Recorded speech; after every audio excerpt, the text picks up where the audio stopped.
A continuación, damos paso a Enrique Barrajón. Hola, buenos días. Hola, buenos días, Enrique. Él nos va a hablar sobre el uso de extractos vegetales para vencer las resistencias a antibióticos. En concreto, se presentan los últimos avances alcanzados sobre la actividad antimicrobiana de dos extractos botánicos obtenidos de la granada y la jara negra. Enrique es profesor de la Universidad Miguel Hernández desde el 2011, investigador del Instituto de Investigación, Desarrollo e Innovación en Biotecnología Sanitaria de Elche, el IDIBE. Es licenciado en Farmacia y Bioquímica y doctor en Biología Molecular y Celular por esta universidad. Desde sus inicios ha centrado su investigación en el uso de compuestos de origen natural para el tratamiento de diferentes enfermedades, como es el cáncer y las enfermedades infecciosas. Nada, Enrique, cuando quieras, muchísimas gracias por estar aquí y te damos paso. Muy bien, muchas gracias, Laura, y muchas gracias a todos los organizadores de esta jornada por permitirme estar aquí hoy con vosotros. Como bien decía Laura, lo que pretendo mostraros es de manera breve y lo más concisa posible los últimos resultados que hemos obtenido en el laboratorio con relación a el uso de extractos de origen botánico obtenidos a partir de plantas para tratar bacterias que tienen ciertos niveles de resistencia a los antibióticos utilizados habitualmente en clínica. Nuestra estrategia es algo similar, es algo aquí, como el que podéis ver en esta imagen. Nosotros sabemos que, tal y como llevamos viendo toda esta mañana, que el problema de las resistencias a antibióticos es algo que es tremendamente actual, tremendamente importante, y nosotros, nuestra aproximación para intentar resolver este problema es utilizar el gran arsenal molecular que nos proporciona la naturaleza, y en este caso las plantas, para o bien encontrar nuevos medicamentos, nuevos principios activos que consigan revertir la resistencia a los antibióticos ya que tenemos en el mercado, es decir, compuestos que consigan que bacterias que eran resistentes se vuelvan otra vez sensibles a estos antibióticos, o bien encontrar nuevos productos que sean de por sí antibióticos nuevos y que permitan aumentar el arsenal terapéutico que tenemos. Nosotros hemos hecho un cribado muy amplio de distintas especies vegetales. Y esta es un poco la historia de nuestro proyecto, y que partió de una búsqueda de plantas del clima mediterráneo y del entorno de nuestra región, de la zona de Elche y el sur de Alicante, plantas que podían ser interesantes por su actividad antimicrobiana. Después de un intenso cribado, en el que llegamos a cribar más de 100 plantas distintas, nos quedamos con esta que veis en la imagen, es el Cistus albifolius, que también es conocido como la jara negra, es un arbustito bastante pequeño que puede llegar a medio metro en las condiciones más óptimas, y que se encuentra pues en algunas zonas de nuestro entorno inmediato. Lo que hemos hecho con esta planta ha sido caracterizar de manera detallada y profunda qué compuestos, qué elementos químicos están presentes en la misma, y obtener una caracterización completa de todos los componentes, todas las moléculas fitoquímicas que están presentes en los extractos que se obtienen a partir de esta planta, que fundamentalmente pertenecen a dos familias. Unas son los elagitaninos y otras son los flavonoides, que son dos de los grandes grupos de compuestos naturales, de polifenoles, que podemos encontrar en la naturaleza. Una vez que conocimos cuáles eran estos compuestos y que estos extractos de por sí tenían una actividad antimicrobiana, en un inicio probamos en Staphylococcus aureus y en Escherichia coli, un gran positivo y un gran negativo respectivamente, decidimos ver si estos compuestos, cuando los conseguíamos aislar y juntar otra vez, podían presentar una actividad farmacológica que se llama sinergia, una propiedad farmacológica que se llama sinergia, y que lo que nos indica es que cuando yo consigo juntar dos compuestos, la actividad que tienen estos dos compuestos cuando están juntos es mayor que la de los dos compuestos por separado. Es como decir que 1 más 1 deja de ser 2 para ser 1 más 1 igual a 3. Consigo un efecto mayor. Pues cuando esto lo hicimos con nuestros compuestos, con estos que teníamos aquí, que pertenecen a las familias que os he comentado anteriormente, de elagitaninos y flavonoides, vimos que la actividad de estos compuestos cuando estaban juntos era mucho mayor que la de los compuestos por separado, justificando así y demostrando que el extracto, cuando obtenía todos esos componentes, se comportaba de una manera mucho más activa. Es decir, que los resultados que obteníamos de este extracto eran mucho mayores, mejores los resultados, disculpad, que cuando trabajamos con compuestos puros. Llegados a este punto, lo que hicimos, bueno, pues ya hemos encontrado un extracto que parece que tiene una actividad muy interesante. Vamos a intentar estandarizar todos los procesos de extracción para poder llegar a ser repetitivos y resolver uno de los mayores problemas que tienen los extractos naturales, que es la estandarización de la composición de los extractos y conseguir estos extractos de una manera que sea óptima, tanto económica como desde un punto medioambiental. Y eso con ayuda del grupo dirigido por José Vicente García Pérez de la Politécnica de Valencia. Hemos realizado durante los pasados años una optimización de los procesos de extracción partiendo de la planta fresca, la hemos conseguido triturar y posteriormente mediante el uso de técnicas basadas en el uso de extracción asistida por ultrasonidos, hemos reducido los tiempos de extracción haciendo el proceso más rápido y más sostenible energéticamente y posteriormente mediante una serie de procesos de purificación empleando resinas de afinidad y secado por nebulización, conseguimos un extracto que tiene unas propiedades altamente interesantes por su elevada actividad antimicrobiana, pero además es un extracto fácilmente utilizable para ser añadido a distintos productos finales, porque tiene unas propiedades, el polvo obtenido tiene unas propiedades físico-químicas muy positivas para su uso en formulación. Llegados, una vez que teníamos el extracto conocido, el extracto caracterizado y los métodos de extracción ya puestos a punto, nos lanzamos a la piscina y entramos en contacto con el Hospital General Universitario de Alicante, en el cual el Departamento de Microbiología, dirigido por Juan Carlos Díaz, nos ayudó a probar nuestros extractos en cepas obtenidas de pacientes, es decir, en aislados clínicos reales. Para ello lo que hicimos fue coger nuestro extracto, el extracto de cistus, y ver qué había en el mercado que pudiera ser similar para compararlo. Y de esta manera cogimos el extracto de granada, que es muy similar químicamente al extracto de cistus,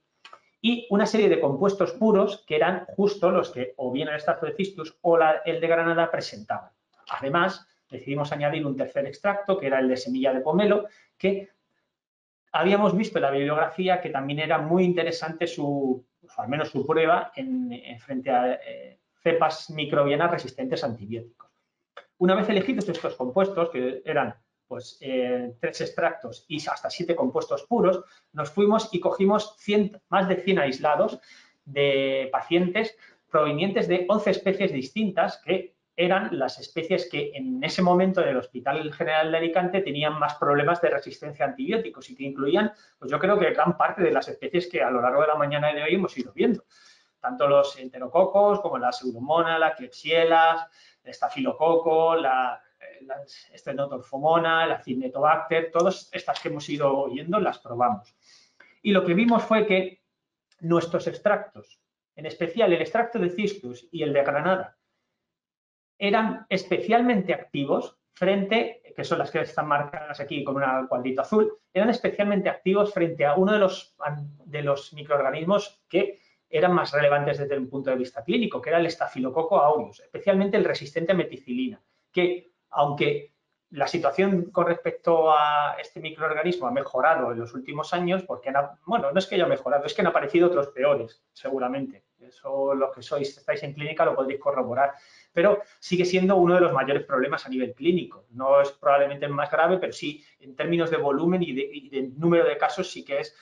probablemente el más importante. Pues bien, en ese contexto, es decir, el Staphylococcus aureus y esos 2 extractos que habíamos elegido, tanto el de cistus como el que se parecía tanto en su composición, que era el de granada, nos dieron los mejores resultados. Y lo que hicimos fue pues, centrarnos en ellos. Y seleccionando estos 2 extractos, nos fuimos y cogimos de nuevo 100 cepas. Pero en este caso nos centramos solo en el Staphylococcus aureus y cogimos 100 cepas que eran resistentes a meticilina, es decir, resistentes a antibióticos, y 100 cepas que eran sensibles a estos antibióticos. Y en concreto, analizamos cómo estos 2 extractos se comportaban frente a esas 100 cepas distintas, obteniendo un montón de resultados. El primero que os quiero mostrar es que cuando analizábamos el extracto, la actividad de los extractos frente a el Staphylococcus resistente, que es el que tenéis en la gráfica más cerca de mi cara, podíamos ver que el extracto de cistus, que es el que está en verde, tenía un nivel menor, es decir, los valores de MIC, que es un valor que utilizamos para medir la actividad antimicrobiana, eran menores.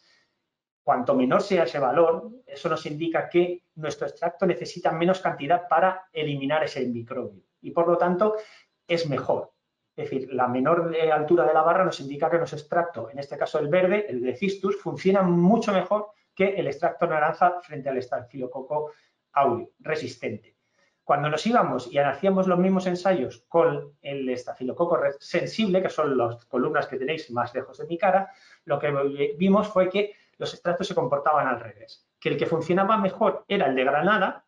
y el que funcionaba un poco peor era el de cistus, lo cual nos llamó la atención porque nos hacía ver que, aunque la composición era muy similar, el comportamiento frente a cepas reales era totalmente diferente. Uno era especialmente activo frente a las resistentes, mientras que el otro funcionaba mejor frente a las sensibles. Y esto nos llevó a seguir profundizando en el análisis y, utilizando los datos que obtuvimos durante esos ensayos, agrupamos las cepas, en este caso, según los niveles de resistencia o sensibilidad, no ya solo a la meticilina, sino a todos los antibióticos que se utilizan normalmente en clínica. Como disponíamos de todos estos datos, pudimos reagrupar esas 100 cepas en función a la resistencia no a cada uno de ellos. Y, por ejemplo, en la gráfica de arriba os muestro los resultados obtenidos para el extracto de cistus. Y los cuadrados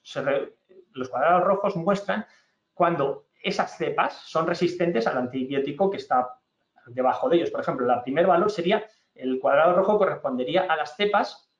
resistentes a meticilina y ese cuadrado rojo correspondería al valor MIC, que os he dicho antes que reflejaba la actividad antimicrobiana, para las cepas que han sido tratadas con el extracto de cistus. Pues bien, cuando veíamos todo este gráfico de arriba, en su conjunto veíamos que los cuadrados rojos estaban casi siempre por debajo de los círculos azules. Eso es lo que nos corroboraba es que nuestro extracto de cistus estaba funcionando mucho mejor frente a las cepas resistentes, pero a las cepas resistentes a cualquiera de los antibióticos que teníamos en clínica,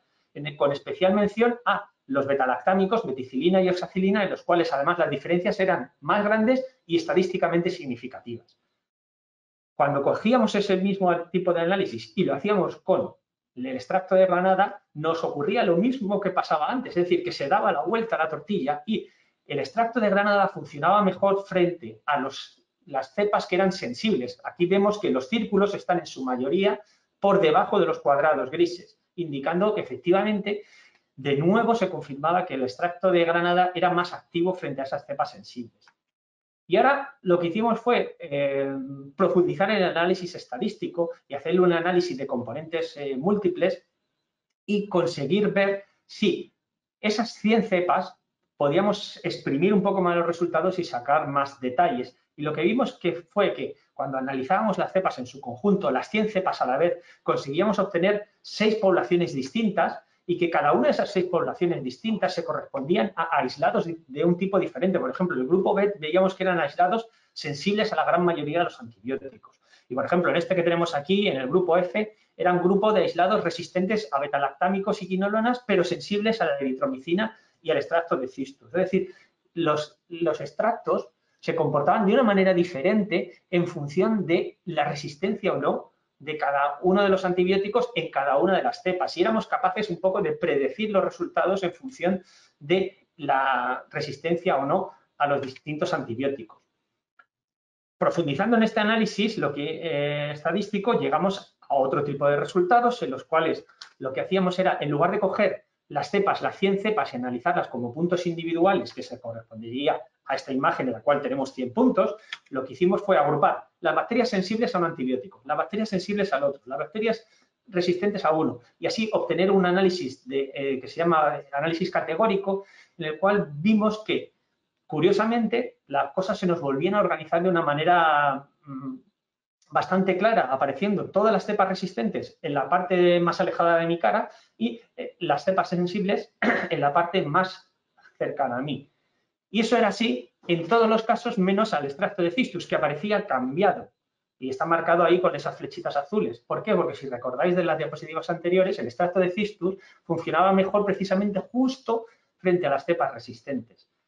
El segundo resultado que obtuvimos de esta gráfica fue que vimos que la gran mayoría de las muestras se nos agrupaban en el eje horizontal y que además los antibióticos que se nos agrupaban, la resistencia o no a los antibióticos que se nos agrupaban en ese eje horizontal estaba relacionada con antibióticos que tenían acción frente o bien a la membrana plasmática o bien a la pared bacteriana. Y eso nos sugería que nuestro extracto de cistus estaba funcionando de una manera similar a lo que hacían estos antibióticos que ya están en uso en clínica.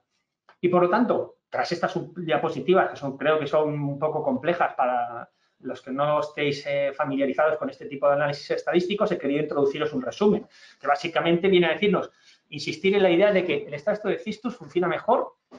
frente a aislados resistentes, especialmente frente a los resistentes a betalactámicos, como es justo el estafilococo resistente a meticilina.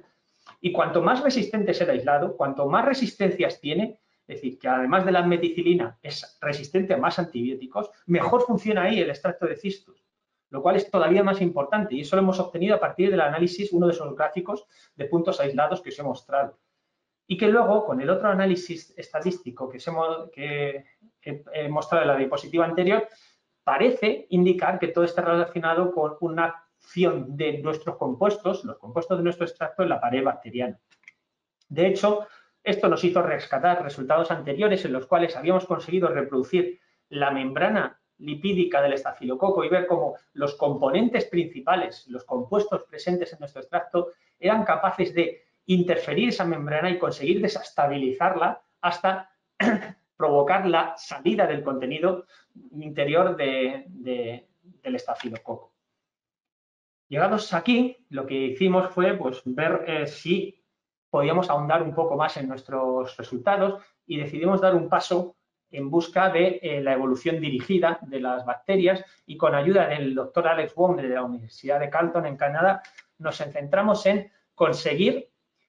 guiar un poco los procesos de resistencia en las bacterias. Y cogimos dos cepas de estafilococo, uno sensible y otro resistente, y obtuvimos los valores de MIC que os he nombrado antes para cada uno de ellos. Posteriormente, lo que hicimos fue coger el que era sensible y el que era resistente y someterlo a cantidades crecientes de nuestro extracto hasta obtener cepas resistentes. Y lo que vimos fue que, si bien con el extracto de granada éramos capaces de conseguir bacterias resistentes al mismo a través de dosis repetidas durante el tiempo, esa obtención no fuimos capaces de conseguirla con el extracto de cistus. Es decir, no hubo manera de que las bacterias, de que el estafilococo aureus se volviera resistente al extracto de cistus. Por mucho, hicimos varias pruebas, pero no conseguimos que las bacterias se volvieran resistentes. Y de hecho, lo que hicimos fue coger muestras para hacer un análisis de secuenciación masiva, que es en lo que estamos trabajando ahora, y vimos que en algunos casos obteníamos resultados muy interesantes. Mirad, en la parte de aquí de la izquierda muestro lo obtenido con el estafilococo sensible. Después del proceso de evolución dirigida, obtuvimos una serie de bacterias resistentes al extracto de granada y resistentes al extracto de cistus. En el primer caso, vimos que asociado a esa adquisición de resistencia aparecía una mutación en estas bacterias relacionada con la síntesis de aminoácidos, lo cual es un mecanismo metabólico un poco general y que no da una idea clara de qué puede estar pasando. En el segundo caso, en el estafilococo se había vuelto resistente al extracto de cistus proviniendo del estafilococo sensible a meticilina, lo que vimos fue dos mutaciones. La primera en un gen que no teníamos, hasta el momento no se tiene noticias de su actividad. Pero la segunda sí que era muy interesante porque está relacionada con la ruta del ácido lipoteicoico, que es uno de los componentes de la pared bacteriana y que, por lo tanto, si estamos alterando ese metabolismo del ácido lipoteicoico, sí que podemos ver que los mecanismos de la sensibilidad del estafilococo al producto varíe. De hecho, vuelve a llevarnos a que la diana es la membrana, porque el ácido lipoteicoico va a estar ahí. Por lo tanto, nos dirige un poco más en nuestra búsqueda del mecanismo final. En el caso del estafilococo resistente a meticilina, después del proceso de evolución dirigida, como ya os he dicho, en el caso no conseguimos obtener ninguna bacteria resistente y por lo tanto no tenemos colonias, no lo podemos analizar. Y en el caso de los que sí que se volvieron resistentes al extracto de granada, actualmente estamos repitiendo las muestras porque hubo un problema durante la secuenciación. Además de todo esto, en el laboratorio y en conjunción con el resto de compañeros del IDIBE, estamos haciendo o ampliando nuestras perspectivas, utilizando nuevos microorganismos de interés clínico, como estos que tenéis aquí. Entre ellos tenemos resultados bastante interesantes con la Stenotrophomonas maltophilia, que es una de las microorganismos resistentes que actualmente tiene más relevancia también en clínica, y también con algunos que son especialmente relevantes desde un punto de vista cosmético por ser contaminadores habituales de productos de cosmética y higiene. El caso es que nos queda, como podéis ver o como podéis pensar, mucho camino por delante, pero seguimos trabajando y creemos que nuestros resultados sobre el uso de compuestos naturales pueden abrir una línea que, como hemos visto en la charla que nos ha dado antes la compañera, el uso de compuestos naturales es una herramienta que no debemos ni mucho menos despreciar. Y ya solo dar gracias para acabar a los grupos de la Universidad de Carleton, de la Universidad de Valencia, Politécnica de Valencia y del Hospital por su colaboración en nuestro proyecto, a todos los entes que han participado en la financiación del mismo y, por supuesto, dar gracias a todo el equipo de investigación de diseño y desarrollo de moléculas bioactivas del IDIBE, que estamos aquí en Elche, que estamos en la provincia de Alicante, que a pesar de lo que haya pasado en convocatorias de la ABI, la provincia de Alicante también existe y también nos merecemos financiación como el resto de provincias de la Comunidad Valenciana se merecieron, y quiero aprovechar que están aquí para romper una lanza en virtud de todos los que estamos en esta provincia trabajando, tanto empresas como universidades, que nos hubiéramos merecido un trato un poco más, un poco mejor, dejámoslo así. Y con eso, gracias a la organización una vez más y quedo a disposición de toda vuestra. Muchas gracias, Enrique.